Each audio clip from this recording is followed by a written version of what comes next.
नमः श्रीवर्धमानाय निर्धूत कलिलात्मने सालोकानां त्रिलोकानां यद्विद्या तर्पणायते यद्विद्या तर्पणायते सकल पापमल प्रक्षालक श्रीवर्धमान को करूं नमन लोकालोक प्रकाशित करने जिनकी विद्या है दर्पण जिनकी विद्या है दर्पण।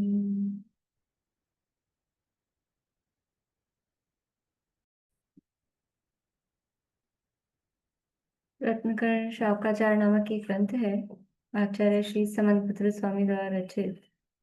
इसका यहाँ 7वां जो संलेखनाधिकार है वो हमने प्रारंभ किया है और हर अधिकार के अंत में यहाँ पर इस ग्रंथ में परिशिष्ट दिया है। उस परिशिष्ट में समय सार के विशिष्ट स्थल यहाँ जो हमारे लिए अपने आत्मा के स्वरूप जानने के लिए उपयोगी है वो यहाँ दिए हैं। उनमें से नूतन जी क्या सुनाएंगे आप? मैडम, आत्मा अव्यक्त के 6 पॉइंट सुनाएंगे। हाँ, अव्यक्त विशेषण वाले 6 बोल जो छठे परिशिष्ट में थे जी। बोलिए। षड द्रव्यात्मक लोक गेय है, अतः व्यक्त है, और जीव उससे भिन्न है, अतः अव्यक्त है। कषाय चक्र रूप भावक रूप व्यक्त है, और जीव उससे भिन्न है, अतः अव्यक्त है। चित्त सामान्य में चैतन्य की समस्त व्यक्तियां निमग्न होने से जीव अव्यक्त है। क्षणिक व्यक्ति मात्र नहीं होने से जीव अव्यक्त है। व्यक्तता और अव्यक्तता एक मेघ मिश्रित रूप से प्रतिभासित होने पर भी वह व्यक्तता को स्पर्श नहीं करता, इसीलिए जीव अव्यक्त है। स्वयं अपने से बाह्य अभ्यंतर स्पष्ट अनुभव में आने पर भी व्यक्तता के प्रति उदासीन रूप में प्रकाशमान है, अतः जीव अव्यक्त है। बहुत अच्छा, एक बार 5वां बोल फिर से बोलिए। व्यक्तता और अव्यक्तता एक मेघ मिश्रित रूप से प्रतिभासित होने पर भी वह केवल व्यक्तता को स्पर्श नहीं करता है, इसीलिए केवल केवल शब्द इसमें इंपॉर्टेंट है, पिछली बार वो छूट गया था। केवल व्यक्तता को स्पर्श मतलब केवल पे जोर है जी। अच्छा, बहुत सुंदर। अर्चना जी ने कल सुनाया था, आज और कोई कुछ सुनाना चाहते हैं? बोलिए सुनीता आंटी। यही 6 बोल सुना रही थी मैं। चलिए यही सुनाइए। सद्द्रव्यात्मक गेय है और जीव उससे भिन्न जीव द्रव्यात्मक लोक गेय है। सद्द्रव्यात्मक लोक गेय है और जीव उससे भिन्न है तो अव्यक्त है। ये दूसरा कसाय चक्र रूप भावक भाव व्यक्त है और जीव अव्यक्त है। फिर तीसरा चित्त सामान्य से चैतन्य में निमग्न व्यक्तिया व्यक्त है और जीव अव्यक्त है। नहीं, चित्त सामान्य में नहीं, चित्त सामान्य में चैतन्य की समस्त व्यक्तियां निमग्न होने से व्यक्त है और जीव अव्यक्त है। कौन व्यक्त है? चित्त सामान्य में चैतन्य की समस्त व्यक्तियां निमग्न होने से जीव अव्यक्त है। हाँ, जीव अव्यक्त है। और क्षणिक व्यक्ति मात्र नहीं है, जीव अव्यक्त है। फिर व्यक्तता अव्यक्तता के मिश्रित रूप प्रतिभासित होने पर भी केवल व्यक्तिया ही स्पर्श नहीं है, जीव अव्यक्त है। फिर है स्वयं से ही भाई और भाई अंतर समस्त रूप से अनुभव में आने पर भी व्यक्त्या उदासीन रूप से प्रकाशमान है और जीव अव्यक्त है। इसलिए जीव अव्यक्त है। चलिए ठीक है, अब कल सुनते हैं, आपको क्या सुनाना है, कुछ पूछना है? नहीं, मैं अकृत्रिम चैत्यालों के मतलब बोल रही हूँ। आज अष्टानिका शुरू हुई है तो इसलिए अगर आप कहें तो। कृत्रिम चैतालियों की संख्या? हाँ, सबका पूरा 458 की भी और वो।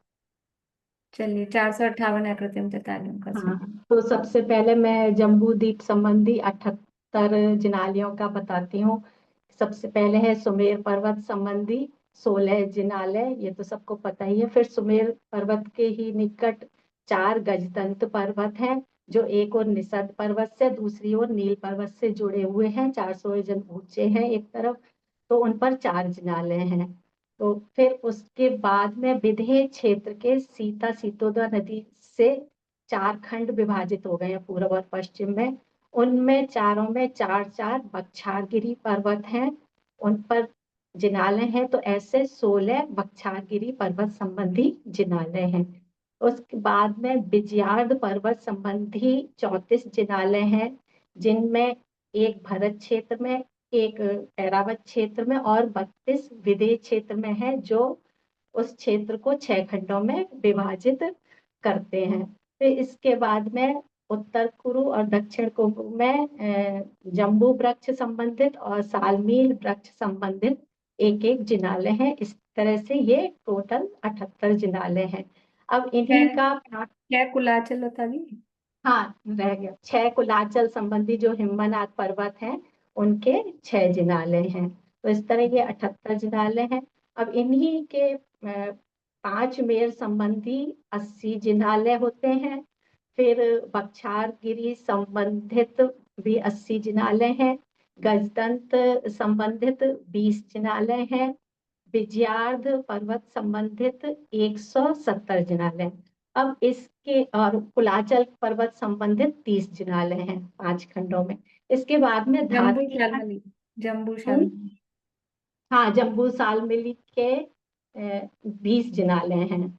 और फिर इसके बाद धातकी खंड को 2 विभागों में विभाजित करने वाला ईश्वाकार पर्वत है, और ऐसे ही पुष्कर द्वीप को 2 भागों में विभाजित करने वाला ईश्वाकार पर्वत है। तो इनसे संबंधित 4 जिनालय हैं। इसके बाद में मानसोत्तर पर्वत संबंधी 4 जिनालय हैं, ये 2.5 द्वीप हो गया। फिर 8वां द्वीप संबंधी टोटल 52 जिनालय हैं, जिसमें एक दिशा में 13 जिनालय हैं।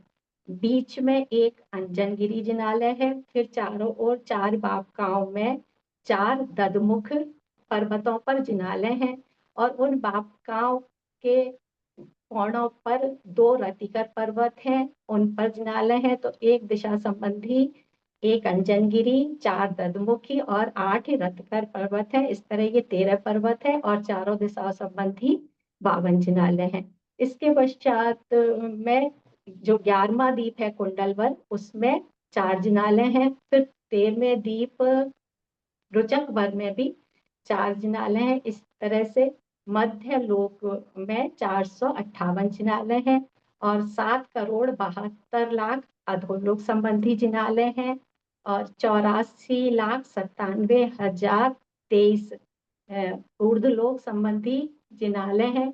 इस तरह से 8,56,97,481 अकंत्रिम जिनालयों को हमारा भावपूर्वक वंदना। बहुत अच्छा, बहुत सुंदर, बहुत बढ़िया। चलिए अब प्रारंभ करते हैं अपन। रेणु जी आपसे अब कल सुनेंगे। नहीं मैम, सुना। मैं बोली कि ये जो जिस दिन की रिकॉर्डिंग है ना, ये वाली, ये जो अव्यक्त के बोल की है, हम्म वो किस दिन की है जानते हैं क्या, या वापस भेज सकते हैं? आप उसमें देखेंगे ना, तो वो सब हेडिंग डले हुए रहते हैं। प्लेलिस्ट में आप देखेंगे ना, तो सब नाम लिखे रहते हैं कि क्या है आज का विषय। मैम ऊपर में ना बोलिए। पता नहीं, ऊपर में ये हेलीकॉप्टर बहुत वो कर रहा है, पता नहीं इवेंट हो रहा है, कुछ तो सुनाई नहीं पड़ रहा है। ठीक है, बाद में सुन लीजिएगा। बोलिए विनीता ये आंटी। किसी दिन टाइम हो ना तो मैं सब 458 के नाम सुनाना चाहूंगी। ठीक है, किसी दिन टाइम होगा तो। अब यहाँ शुरू करते हैं अपन। संलेखना अधिकार हमारा चल रहा है और उसके अंतर्गत हमने देखा था संलेखना किसे कहते हैं, संलेखना कब की जाती है, कब की जानी चाहिए, और संलेखना कितने प्रकार की होती है, किस किस तरीके से, कितने प्रकार से संलेखना कहो या समाधि मरण कहो। लगभग, क्योंकि शब्द अलग अलग हैं तो शब्दों के हिसाब से उनका अर्थ भी अलग अलग होगा, लेकिन फिर भी दोनों समान अर्थ में भी यूज में आता है। कुछ लोग ऐसा कहते हैं कि जो श्रावक ले वो संलेखना और जो मुनिराज करे वो समाधि मरण, तो ऐसा नहीं है। ये जो संलेखना के हमने 3 भेद देखे थे कल, कौन कौन से 3 भेद देखे थे?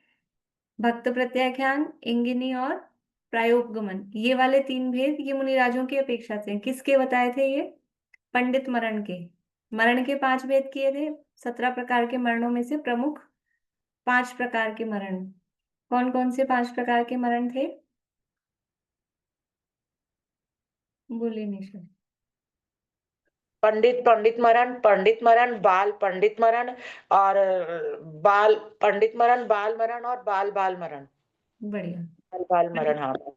पंडित पंडित मरण ये किसके हैं 5 मरण? स्वामी बताएंगे इनके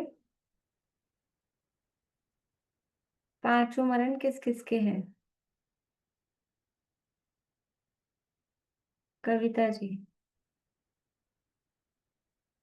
पंडित पंडित मरण तो केवली भगवान का है, और पंडित मरण है वो मुनि राजों का है, और बाल पंडित मरण सम्यक दृष्टि श्रावक का, और बाल मरण अविरत सम्यक दृष्टि का, और बाल बाल मरण मिथ्या दृष्टि।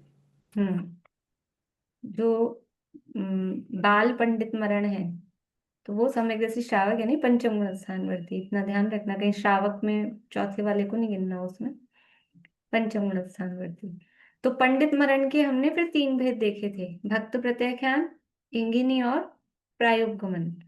तो वो भक्त प्रत्याख्यान में वो 2 प्रकार की संलेखना, फिर काय संलेखना, कषाय संलेखना, और तत्काल जो लिया जा रहा है, यानी सविचार भक्त प्रत्याख्यान, अविचार भक्त प्रत्याख्यान। तो मतलब ऐसा नहीं है कि संलेखना गृहस्थ के द्वारा ली जा रही है तो संलेखना कहला रही है, और मुनिराज के द्वारा ली जा रहा है तो उसको समाधि मरण कह रहे हैं, ऐसा नहीं है। दोनों शब्द दोनों जगह यूज में आते हैं। बात यह है कि समता भाव पूर्वक जो मरण किया जा रहा है उसी का नाम संलेखना है, उसी का नाम समाधि मरण है। और जो संलेखना है वो विशेष रूप से बुद्धि पूर्वक सविचार रूप से जो की जाती है तो उसको सामान्य रूप से संलेखना कहते हैं। बुद्धि पूर्वक अब क्रम क्रम से त्याग आदि करना, सब छोड़ना, मोह छोड़ना, परिग्रह छोड़ना, वो सबको एक क्रम होता है। तो यहाँ पर ये संलेखना का स्वरूप बताया जा रहा है। कल हमने समाधि मरण की महिमा कहने वाला श्लोक पढ़ा था, श्लोक नंबर 123। उसके भावार्थ की चर्चा अपने को करनी है। एक बार श्लोक और अर्थ पढ़ के फिर आगे प्रारंभ करते हैं। पेज नंबर है 433, 433। श्लोक नंबर है 123, 123। अंतःक्रियाधिकरणं तपः फलं सकलदर्शिनः स्तुवते तस्माद्यावद्विभवम् समाधिमरणे प्रयतितव्यम्। अंतःक्रिया, अंत क्रिया अर्थात संन्यास मरण, वही जिस तप का आधार हो, उस तप के फल को सकलदर्शी सर्वज्ञ देव भगवान स्तुवते अर्थात प्रशंसा करते हैं। यानी जिस तप का फल समाधि मरण है, संन्यास मरण है, जिस तप का फल संन्यास मरण है, उस तप के फल की सर्वज्ञ भगवान यानी उस समाधि मरण की सर्वज्ञ भगवान स्तुवते प्रशंसा करते हैं। जिस तप के करने वाले को तप के फल से अंत में संन्यास मरण नहीं हुआ वह तप निष्फल है। इसलिए जितनी अपनी सामर्थ्य हो उतना समाधि मरण करने में प्रकृष्ट यत्न करना योग्य है। भावार्थ, तप व्रत संयम करने के लोक में अनेक फल हैं। तप करने का फल देवलोक है। मिथ्या दृष्टि तप के प्रभाव से नवे ग्रैव्य तप में अहमिंद्र हो जाता है। महान रिद्धि संपदा प्राप्त हो जाती है। तप का फल चक्रवर्ती पना, नारायण पना, बलभद्र पना, राजेंद्र पना, विभव, संपदा, रूप, निरोग पना, बलवान पना आदि अनेक प्रकार का है। यानी तप करने से, तप का मतलब खाली बाहर में शरीर को तपाने का नाम तप नहीं है। वास्तव में इच्छाओं के निरोध पूर्वक जो तप हो रहा है, तप किसका नाम है? इच्छा निरोध तपः। हम जब भी तप नाम सुनते हैं तो ऐसा लगता है एक टांग पे खड़ा होना कि भूखा रहना। मतलब तप बोलते ही हमारे माइंड में क्या पिक्चर बनती है? जैसे पानी बोलते ही हमको पानी की पिक्चर बनती है, फूल बोलते ही फूल की पिक्चर बनती है। ऐसे तप बोलते ही सबसे पहला क्या क्लिक होता है हमारे माइंड में? तप बोलते ही हमारे माइंड में क्लिक होता है कि भूखा रहना, कि कहीं धूप में खड़े रहना। मतलब ऐसा लगता है तप कहते ही। लेकिन तप का असली मतलब क्या है? तप का स्वरूप या तप की परिभाषा क्या है? इच्छा निरोधः तपः, इच्छाओं का निरोध। तो अंदर में इच्छा निरोध का मतलब इच्छाओं को क्या मन महसूस कर रह जाना, इच्छाओं को दबाना, उसका नाम निरोध नहीं है। निरोध का मतलब है उत्पन्न ही ना हो, इस तरह के अंदर परिणति वीतराग रूप हो कि वो इच्छाएं उत्पन्न ही ना हो। तो वो जो इच्छाएं उत्पन्न ही नहीं हो रही हैं, उसका नाम वास्तविक तप है। उस इच्छा निरोध पूर्वक बाहर में अब भोजन आदि का त्याग भी होगा और काय क्लेश आदि रूप परिस्थिति भी बनेगी, वो सब होगा। तो वो सब करने से क्या होता है कि बाहर में पुण्य प्रकृतियों का आश्रय होता है, वो पुण्य बंधता है। तो पुण्य बंधता है तो उसके फल में देवगति में जाता है, तो वहां पर अनेक प्रकार के वो भोग वैभव वगैरह मिलते हैं। मनुष्य बनता है तो उसमें ये राजेंद्र पना, विभव, संपदा, बलभद्र हुआ है, नारायण हुआ है, निरोग हुआ है, बलवान हुआ है, ये अनेक प्रकार के उसके फल में मिलते हैं। तो ऐसा ये पुण्य के फल में जो तप किया, इच्छा के निरोध रूप जो तप किया, और यदि वास्तविक तप जो ध्यान रूप तप करता और शुक्ल ध्यान तक पहुंचता, तो कर्मों का नाश करके मुक्ति की प्राप्त होती। लेकिन कुछ नीचे रहा तो उससे पुण्य बंधा, तो उसके पुण्य के फल में ये सारा बाहरी जो दुनिया में जिसको वैभव कहा जाता है, वो वैभव की प्राप्ति होती है। तो ये तप का फल अनेक प्रकार का है। अनेक अनेक बाहरी जो अनुकूलताएं या दुनिया में जिसे उच्च माना जाता है, वो सब चीजों की प्राप्ति होती है। अखंड आज्ञा, ऐश्वर्य, रिद्धि, विभव, परिवार, ये समस्त तप का फल है। मतलब ये सब चीजें अगर किसी को प्राप्त हो रही हैं तो जरूर ही उन्होंने पूर्व में कभी कुछ उत्कृष्ट तप आदि किया है, जिसके फल में कोई राजा बना है, वह हो संपदा हुई है, सुंदर रूप मिला है, निरोग शरीर मिला है, कोई चक्रवर्ती, नारायण, राजेंद्र पना इत्यादि, ये सब आज्ञा चलती है, ऐश्वर्य होता है। हमको जो समझ में आता है, हमको लगता है हम दुखी होते रहते हैं, कोई हमारी आज्ञा नहीं मानता, हमारी आज्ञा नहीं चलती, हमारा रूप ऐसा है, हमारा शरीर ऐसा है, हम रोगी हैं, हमारे को धन दौलत नहीं है। तो हमने पूर्व भाव में क्या किया था, तो उससे किस तरह की प्रकृतियां या कर्म किस तरह के बंधे थे, तो जैसे कर्म बंधे थे उस तत्संबंधी उस तरह की परिस्थितियां बाहर में बन रही हैं। अब कहने में ऐसा आता है, वास्तव में तो वो कर्म का उदय तो अपने पे ही, यानी शरीर पे और जीव के परिणामों पे ही लागू पड़ता है। लेकिन बाहरी एनवायरनमेंट भी कुछ ना कुछ उससे निमित्त नैमित्तिक संबंध रूप से प्रभावित होता है। तो ये सब बाहरी संपदा भी उसके फल में मिली कही जाती है। अंत में समाधि मरण किए बिना समस्त देवादि की संपदा अनेक बार भोग भोग कर संसार में ही परिभ्रमण किया। ये सब तो मिला, तप किया, ये बात किसकी चल रही है? मिथ्या दृष्टि। मिथ्या दृष्टि रहा, तप किया, नवे ग्रह गया, ये सब नारायण बन गया, विभव संपदा ये सब हो गई, लेकिन समाधि मरण नहीं किया, समता भाव नहीं रखा। तो ये अनेक बार ऐसी संपदा भी प्राप्त की और भोग भोग कर छोड़ी, तो भी क्या हुआ? संसार में ही रहा ना। उस तप का जो असली फल था मुक्ति की प्राप्ति, वो तो नहीं हुई। परंतु तप करके अंत में जिसने समाधि मरण की विधि से आराधनाओं की शरण सहित भय रहित मरण किया, उसके तप के फल की सर्वदर्शी भगवान प्रशंसा करते हैं।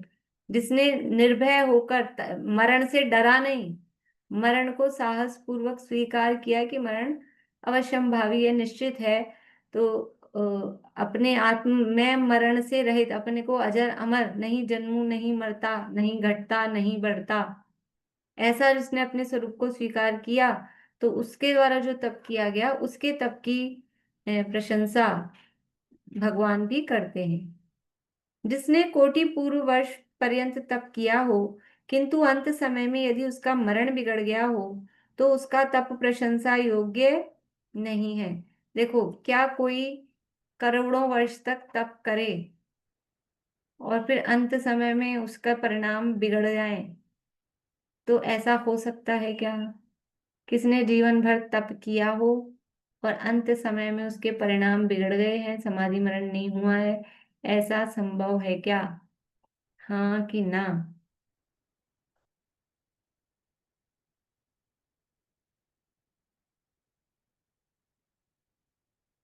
बहुमत हाँ के साथ है, कुछ लोग ना भी कह रहे हैं। देखो, जिसने तप किया होगा ना, तप किया होगा वास्तव में, तो उसका मरण बिगड़ेगा ही नहीं। और जिसका मरण बिगड़ रहा है, उसने तप किया ही नहीं है, उसने जो किया है वो सब वो क्रिया ही है।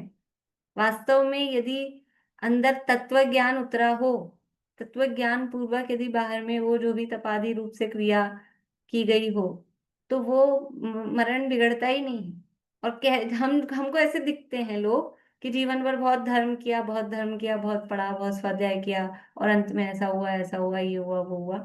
अब ये तो हम ऊपरी ऊपरी देखते हैं। दो बातें हो सकती है। पहली बात कि उसने जो जीवन भर किया, कि पढ़ा, कि जो भी धर्म के नाम पे जो भी हमको लगता है, तो वो सब ऊपरी ऊपरी, वो अंदर उतरा ही नहीं है जीवन में, ऊपरी ऊपरी सब चल रहा हो, तो वो वास्तविक हुआ ही नहीं है, तो अंत में परिणाम बिगड़ गए, तो क्या आश्चर्य है। और दूसरी बात यह है कि यदि जिसने जीवन में किया वास्तव में तत्व ज्ञान पूर्वक उन क्रियाओं को, और अंत में हमको दिख रहा है कि बिगड़ गया, तो ये जो अंत में दिख रहा है ना, ये हमारी दृष्टि का दोष है। अंतरंग परिणाम किसके कैसे हैं, ये हमको पता नहीं लग सकता है। बाहर में वो किस जगह पर है, कोई हॉस्पिटल में है या कोई समझ लो बेहोशी जैसी अवस्था किसी की दिख रही है, तो हम एक ऊपरी अनुमान लगाते हैं कि अरे ऐसा हुआ तो ये तो इनका मरण बिगड़ गया। लेकिन हो सकता है अंदर उस जीव के कैसे परिणाम चल रहे हैं, समता भाव है, ये हम नहीं जान सकते। इसलिए हम तो खाली ऊपर से देख के अंदाज लगाते हैं ऐसा। पर वास्तव में यदि जीवन में तत्व उतरा है, तो मरण समय में समता भाव रहता ही रहता है। ठीक, 99% ऐसा है। अभी 1% स्थिति वो भी हो सकती है, कोई ये कह सकता है कि कोई सम्यक दृष्टि रहा जीवन भर, मरते मरते मिथ्या दृष्टि हो जाता है। ऐसा होता है कि नहीं होता है? कहाँ होता है? जीवन नियम से होता है, जीवन भर सम्यक दृष्टि रहा, मरते समय मिथ्या दृष्टि हो गया। कहाँ होता है ऐसा? बोलिए पद्मा जी। सातवें नरक में होता है। सातवें नरक में, जीवन भर वो सातवें नरक में उत्पन्न हुआ। सारे सारे नहीं होते, कोई कोई सातवें नरक में, कोई कोई नारकी ये उत्पन्न हुए, और कुछ छह अंतर्मूर्त उनको लगते हैं, सम्यक दर्शन प्राप्त किया, पूरे वो उतने से अंतर्मूर्त कम 33 सागर तक सम्यक दृष्टि रहे, मरते समय फिर सम्यक तो छूट गया, अब वो मरण बिगड़ गया उनका। तो ऐसी परिस्थितियां वो एक अलग परिस्थिति है, अभी हम सामान्य बात कर रहे हैं। ठीक, तो जिसने कोटि पूर्व वर्ष पर्यंत तप किया हो, किंतु अंत समय में यदि उसका मरण बिगड़ गया हो, तो उसका तप प्रशंसा योग्य नहीं। प्रशंसा योग्य नहीं है मतलब ये है कि उसने वास्तव में वो सच्चा तप किया ही नहीं था कोटि पूर्व वर्ष तक। भाई तप मैक्सिमम कितने टाइम तक कर सकता है कोई जीव? तप करेगा वो कर्म भूमि का मनुष्य ही करेगा। भोग भूमि में तप करने की व्यवस्था नहीं है, संयम नहीं है भोग भूमि में। देवों में भी संयम नहीं है, नारकियों को तो फुर्सत ही नहीं है, ये कहाँ से करें? तो कर्म भूमि की उत्कृष्ट आयु है 1 करोड़ पूर्व, इसलिए यहाँ पे कोटि पूर्व वर्ष लिया। तो कोटि पूर्व वर्ष तक पर्यंत यानी तक तप किया हो, किंतु अंत समय में यदि उसका मरण बिगड़ गया हो तो उसका तप प्रशंसा योग्य नहीं है। तप करने से देवलोक मनुष्य लोक की संपदा पा जाए, परंतु मरण समय में आराधना के नष्ट हो जाने से संसार परिभ्रमण ही करेगा। जैसे कोई अनेक दूर देशों में भ्रमण करके बहुत धन उपार्जन करके आ रहा हो, किंतु अपने नगर के समीप आकर समस्त धन लुटवाकर दरिद्री हो जाता है। ऐसी कहानियां आती हैं अपने पुराणों में।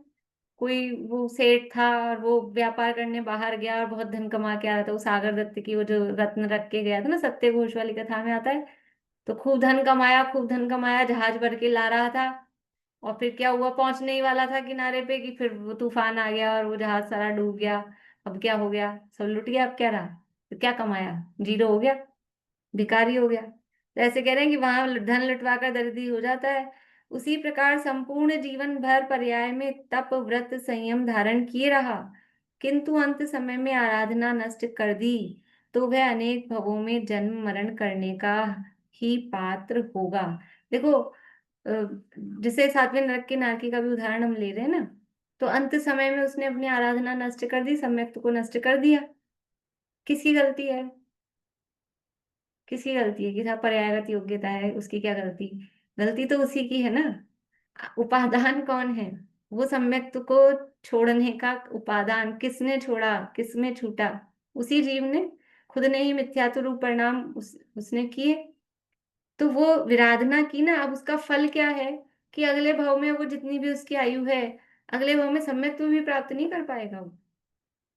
यहाँ तो कह रहे हैं अनेक भावों में जन्म मरण करने का ही पात्र होगा यदि अंत समय में आराधना नष्ट कर दी। देखो, अ- अगले भाव में तुरंत ही अंतर्मुख बाद आप फिर से मान लो वो हुआ और अंतर्भूत मर गया और फिर दूसरे भाव में जाके फिर समय दर्शन ले ले, ये तो रेयर केस है, मतलब मुश्किल है। लेकिन एक बार यदि अपन आराधना बिगड़ गई, एक बार वो सम्यक आदि दशा छूट गई, और फिर कहाँ जाएगा, तो कैसे पता किन किन गतियों में चला गया, और फिर वहां से निकलना कितना मुश्किल है। ये जो अभी परिस्थिति मिल गई, देखो ये मतलब क्योंकि परिणाम खुद को नहीं पता चलते हैं कैसे कैसे परिणाम हो रहे हैं। तो अभी जब अच्छी स्थिति में बुद्धिपूर्वक हम समझदार जैसी स्थिति में हैं, तब हम अपने परिणामों को नहीं संभाल पा रहे। तो जब ऐसी दशा में कितना ज्ञान होता है एक इंद्रिय जीवों को? अब आप नाम से बता सकते हैं कितना ज्ञान होता है एक इंद्रिय जीवों को? अब प्रसन्न हो रहे हैं सब। पर्याय ज्ञान। पर्याय तो उस पर्टिकुलर एक इंद्रिय को होता है। हाँ। और दूसरा? मतलब पूरा जो 6012वां भाव वैसा नहीं बताओ। नहीं, अक्षर सामान्य रूप से हम कहेंगे तो एक इंद्रिय जीवों को कौन का सा ज्ञान अनंतवां होता है? भाव, अक्षर का अनंतवां भाव जो ज्ञान है। ठीक है, बोले कविता जी। सूक्ष्म ज्ञान होता है ना उनमें तो। नहीं नहीं, आप शाम की क्लास में नहीं आ रहे ना, शाम की क्लास में जो आ रहे हैं उनको पता है। बोलिए। पर्याय समास क्या? पर्याय और पर्याय समास ज्ञान, ठीक है ना। पर्याय ज्ञान तो पर्टिकुलर एक टाइम पे और एक ही जीव को, उस जीव को होगा। लेकिन नॉर्मली एक इंद्रिय दशा में कौन सा ज्ञान चलेगा? अब जिनको जो शाम को नहीं आ रहे वो सोच रहे हैं क्या है, तो इसके लिए आपको शाम की क्लास सुननी पड़ेगी। ये विशेष चीज चल रही है वहां पर। अभी देखो सबके चेहरे खिल गए, जब पढ़ा रहे थे तो लग रहा था क्या पढ़ा रहे हैं हमको। लेकिन अब प्रसन्नता होती है ना, जो चीज हमने पढ़ी है वो बात प्रसन्नता होती है उसकी, विशेष है।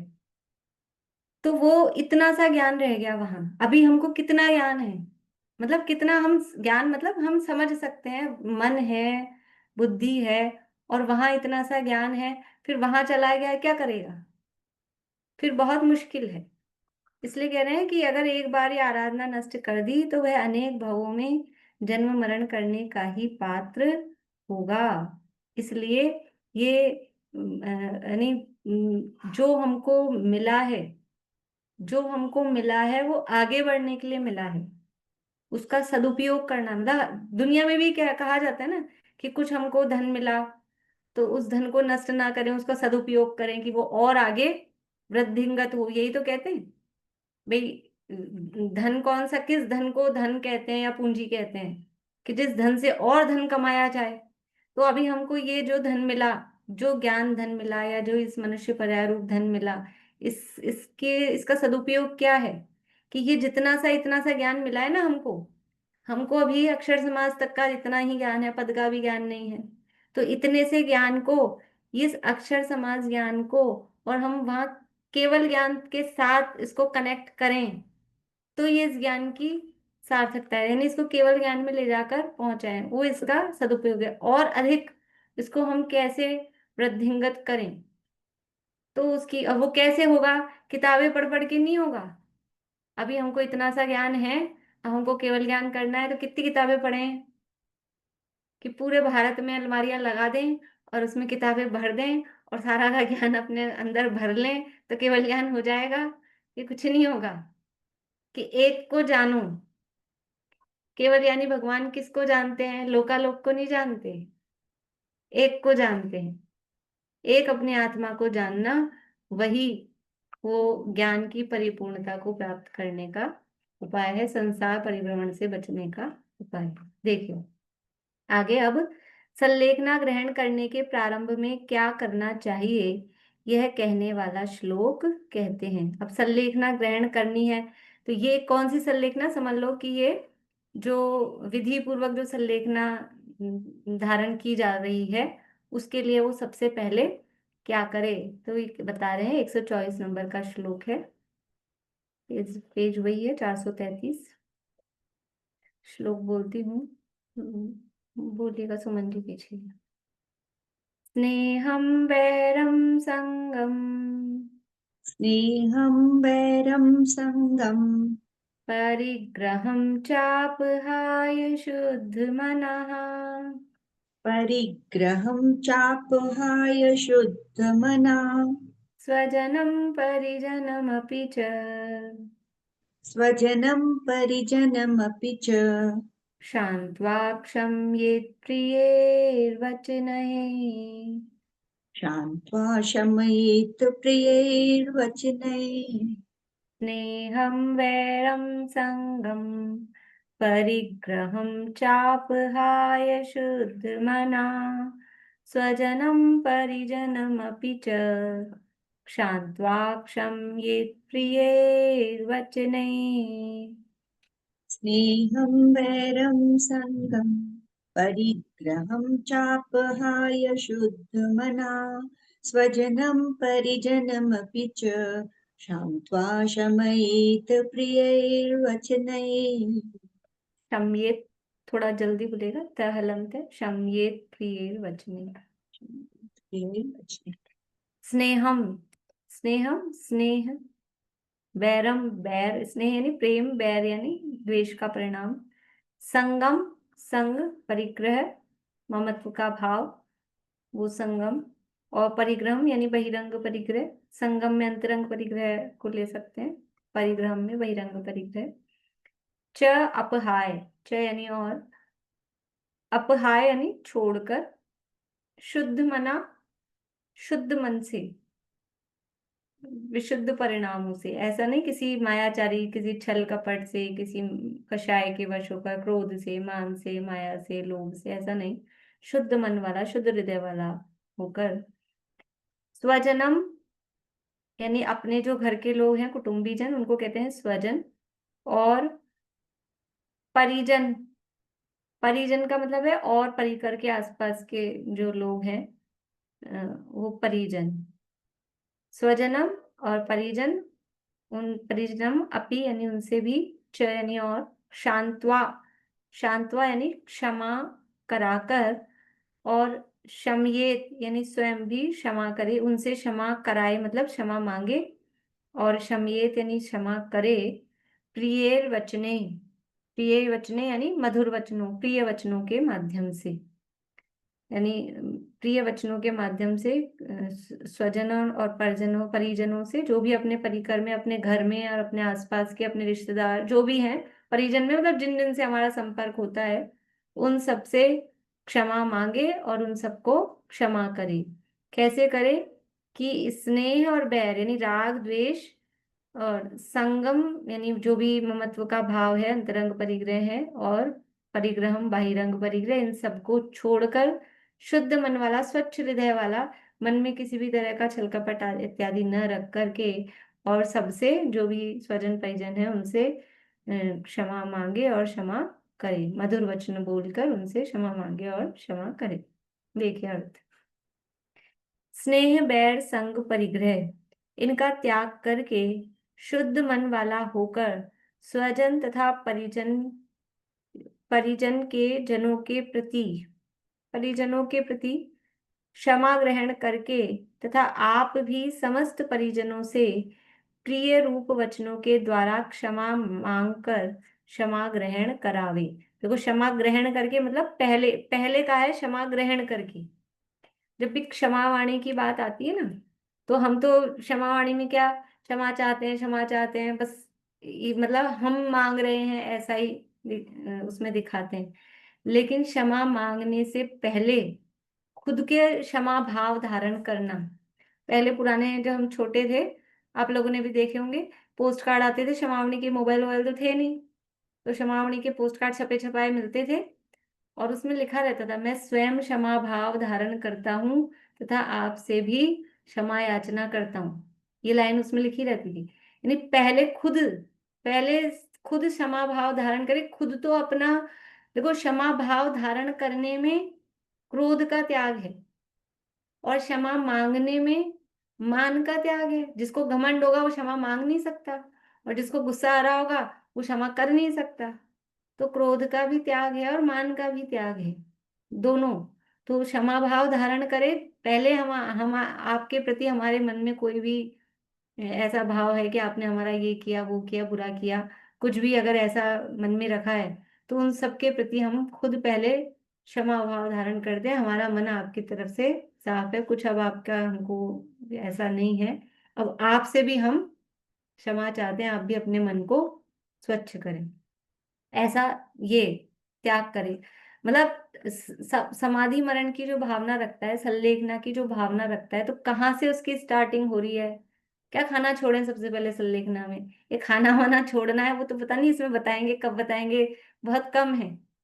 सबसे पहले कहाँ से क्या छोड़ना है? ये राग द्वेष छोड़ने का नाम संलेखना है, राग द्वेष छोड़ने का नाम समाधि है, समता भाव का नाम समाधि है। ये जब तक अगर मन में राग द्वेष चलते रहेंगे और मैं मर भी जाऊं ना, मरते मरते भी उसकी शक्ल नहीं दिखनी चाहिए, वो नहीं आना चाहिए, ये मेरी अर्थी को कंधा नहीं देना चाहिए, ऐसे ऐसे परिणाम रखें और फिर सोचें कि हम ये छोड़ रहे हैं वो छोड़ रहे हैं, समाधि मरण चल रहा है, नहीं चलता है। सबसे पहले सबसे क्षमा कराऊं, ऐसा आता है ना उसमें, सबसे क्षमा कराऊं, सबसे क्षमा कराऊं, सबसे। देखो वास्तव में तो जब कभी कुछ ऐसी बात किसी के भी साथ जो भाव आ जाए ऐसा, तो कब क्षमा करनी चाहिए? कि तुरंत ही, जैसे भोजन कर रहे हैं ना, यहाँ डाइनिंग टेबल पे बैठ के भोजन कर रहे हैं, अब वैसे तो सावधानी से करते हैं, कभी कभी गलती से कुछ गिर गया, सब्जी गिर गई कपड़ों पे, फिर क्या करते हैं कि नहीं अभी तो पहले तो भोजन पूरा कर लो, कोई बात नहीं, कर लेंगे साफ ऐसा करते हैं कि नहीं नियम है, अभी तो आज तो अष्टांगिका चालू हो गई, उठना है नहीं, उठना नहीं है तो भी वहीं थोड़ा सा पानी लेके कुछ तो करते ही हैं, नहीं उठना हो तो भी छोड़ते नहीं है ऐसे कि गिर गया तो चलो सब्जी का दाग है कोई बात नहीं, घर के भी कपड़े हो कुछ भी हो तो भी एक बार धोते हैं उसको। कब धोते हैं? 2-4 घंटे, 10 घंटे, 2-4 दिन, महीने, साल, क्षमावणी का इंतजार करते हैं, साल भर बाद क्षमावणी आएगी तब मांगेंगे इससे, तब इसको धोएंगे, तुरंत करते हैं। ऐसे ही जब किसी के मन में ये परिणाम इस तरह के उत्पन्न हो, राग द्वेष रूप, तो तुरंत ही जैसे उस जो दोष मतलब जो गंदगी गिरी है उसको तुरंत साफ करते हैं, वैसे ही ये जो गंदगी है मन की, बालबोध में कहा है ना कि मन भी मैला होता है, मन भी अशुद्ध होता है, कि मोह मोह राग द्वेष आदि विकारी भावों से हमारा मन भी अशुद्ध होता है। तो ये मन की गंदगी को भी तुरंत ही इसको साफ करें, डिलीट करें, तभी होना चाहिए। लेकिन फिर भी अब हम प्रतिक्रमण के आपको 7 प्रकार बताए थे, रात्रिक, दैवसिक, पाक्षिक, फिर चातुर्मासिक, है ना, और ये एरियापथिक, और फिर सांवत्सरिक और उत्तमार्थ। तो ये उत्तमार्थ प्रतिक्रमण है कि जीवन, यद्यपि हमने जीवन में जब जब जो जो हुआ तभी उसकी मन में तो तुरंत ही क्षमा याचना और क्षमा भाव तुरंत ही आ जाना चाहिए, और वो व्यक्ति सामने मिले तो यथा योग्य परिस्थिति देख के सामने भी करना चाहिए।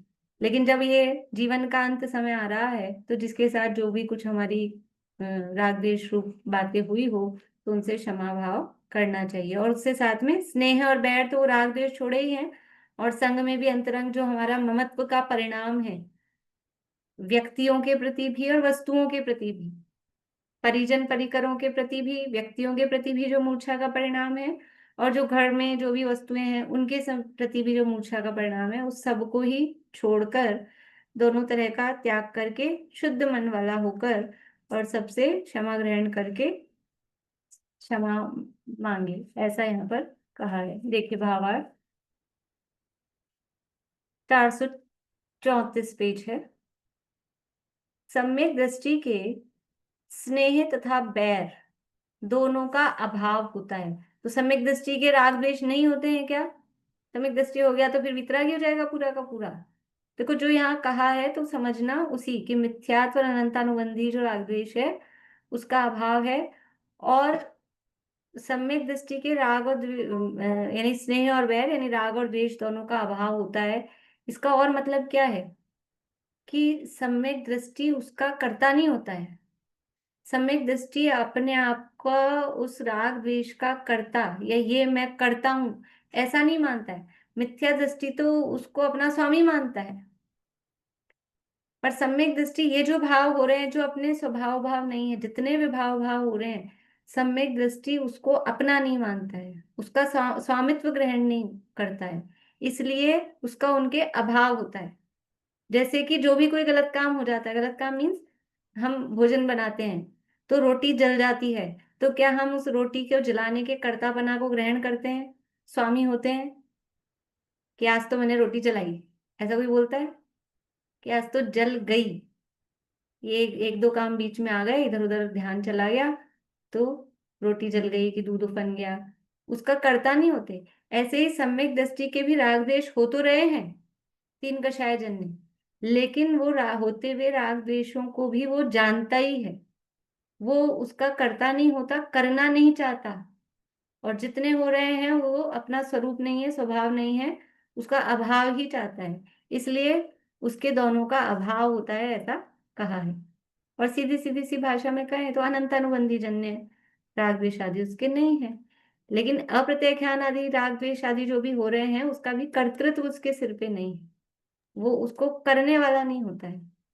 मैम हम लोग जो बोलते हैं करता नहीं मानता, करता तो है ही है लेकिन वो करना नहीं चाहता, ये मेरे को लगता है कि उसी को, जैसे कि हम लाइन में खड़े हैं, बहुत अच्छी लंबी लाइन लगी और पीछे से धक्का आया और आपने आगे वाले को धक्का लगा दिया, बताओ लगाया क्या? तो आप लेकिन बोलेंगे वो नहीं तो लग स्वयं गया, पीछे से आया था लग गया, तो आप कर्ता नहीं बन रहे हो, उस धक्का लगाने के आप कर्ता नहीं बन रहे हो। वो ऐसे ही अलग चीज एक है। दृष्टि को ये कर्म के उदय का, चारित्र मोहनी अप्रत्याख्यान प्रत्याख्यान कषाय के कर्म के उदय का धक्का लगता है, तो उसके राग द्वेष मोह होते हैं, तो उसका लेकिन वो स्वयं करता नहीं बनता है कि ये तो चाहे तुम के धक्के से लगे, मैं नहीं कर रहा हूं। मतलब वो करना नहीं चाहता लेकिन वो अपने खुद से ही कर रहा है ना। तो आप धक्का खुद ही लगा रहे हो ना, बताओ। आप बताओ कि आप लाइन मेरे में को तो खड़े थे और आपने धक्का लगाया कि नहीं लगाया? बस जो ये आप बात कहो, सही है। शब्द मुझे कुछ ये भी बात कहो, ना गले से शब्द कुछ भी उतरती नहीं कहो कभी कि भी। चाह रहा है कि नहीं चाह रहा है कि लगाया। अब इस चर्म चक्षु से देखेंगे तो यही दिखेगा, आपने ही धक्का लगाया। फोटो खींचेंगे, वीडियो रिकॉर्डिंग बनाएंगे तो क्या आएगा? आपने धक्का लगाया है। लेकिन अंदर उसकी समझ लो हमारा ही करेंगे तो क्या दिखेगा? कि वो किसी और के प्रेशर से लगा है। मतलब सम्यक दृष्टि को बहुत मौज है। तो आपको चाहिए तो आप होइए, मौज चाहिए, वास्तव में सम्यक दृष्टि को मौज है। देखिए 2-3 मिनट ही बचे हैं, दो एक आध लाइन पढ़ लेते हैं। सम्यक दृष्टि के स्नेह और बैर दोनों का अभाव होता है। सम्यक ज्ञानी ऐसा विचार करता है, मैं तो कर्म के वश होकर इस पर्याय में यहाँ आकर उत्पन्न हुआ हूं। देखो किसके वश होकर? कर्म के वश होकर, कर्म का धक्का लग रहा है उसके कारण यहाँ आकर उत्पन्न हुआ हूं। पुण्य पाप कर्म के उदय के अधीन जो बाह्य स्त्री पुत्रादि इस पर्याय के उपकारक तथा अपकारक द्रव्य प्राप्त हुए थे, उनमें से जिनको इस पर्याय का उपकारक जाना, उनसे दान सम्मान आदि द्वारा स्नेह किया, तथा जो इस पर्याय के उपकारक द्रव्यों को नष्ट करने वाले थे, उनको चारित्र मोह के उदय से बैरी मानकर उनसे परान्मुख रहा। अब इस पर्याय के विनाश होने का समय आ गया है। अब मैं किससे स्नेह करूं, किससे बैर करूं? मतलब ये हमारा ये जो पैराग्राफ में कहा है, ये चलता है कि नहीं चलता है? कि जो हम किससे स्नेह करते हैं और किससे द्वेष करते हैं। कि उपकारकों से हम स्नेह करते हैं, और जो हमारे अपकारक या बुरा करने वाले दिखते हैं, वो उनसे हम द्वेष करते हैं। ये उपकारक और अपकारक की डेफिनेशन क्या है? किसके उपकारक और किसके अपकारक? कि जो ये जो असमान जाति द्रव्य पर्याय दिख रही है, इसका जो भला करने में हमको साधन बुद्ध दिखते हैं, वो हमें उपकारक लगते हैं। और जो हमारे शरीर को और इस पर्याय संबंधी जो भी कुछ है, उसको कुछ बिगाड़ने में अगर हमको दिखता है कि ये बिगाड़ते हैं, तो वो हमें अपकारक लगते हैं। इस पर्याय संबंधी जो इस पर्याय के उपकारक अपकारक द्रव्य हैं, उनसे फिर हम राग करते हैं उपकारकों से, और जो अपकारक हैं उनको बैरी मानते हैं। लेकिन वास्तव में अब ये पर्याय के ही विनाश का समय आ गया। ये तो पर्याय तो नष्टि, भले ही कोई कितना ही भला कर रहा था, कोई कितना ही भला कर रहा है, भला करने वाला है, तो भी ये पर्याय तो जितने समय के लिए प्राप्त हुई है, उतने ही समय के लिए रहेगी।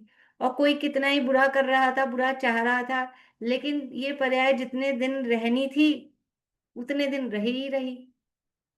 उनके बुरा करने और बुरा चाहने से कोई जल्दी पर्याय नष्ट हो जाए, ऐसा तो है नहीं। तो ये पर्याय से ही तो था ना, हम किसी से राग कर रहे थे, किसी किसे द्वेष कर रहे थे, इस पर्याय के कारण से। अब ये पर्याय ही नष्ट हो रही है, तो फिर अब मैं किससे स्नेह करूं, किससे बैर करूं?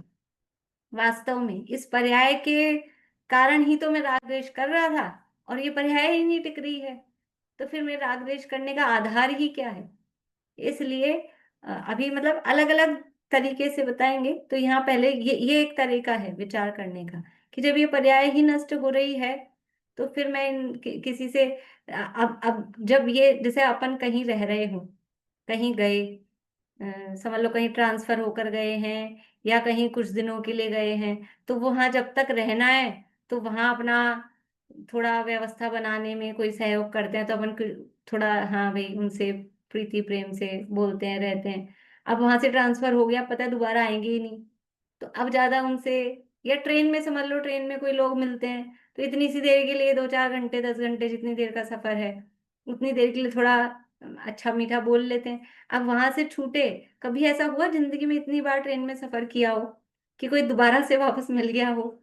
ये मिलता ही नहीं कोई दोबारा ऐसा, तो मिलेगा ही नहीं, तो अब फिर उनसे क्या राग द्वेष करना? अब उनकी विचार कर करके वो ऐसा था, वो ऐसा था, वो बहुत अच्छा था और ये बहुत खराब था, क्या करना है? इसलिए समता भाव धारण करना ही योग्य है, ऐसा यहाँ कह रहे हैं। शेष चर्चा आगे कल करेंगे। जी, पूरा कर दो। जय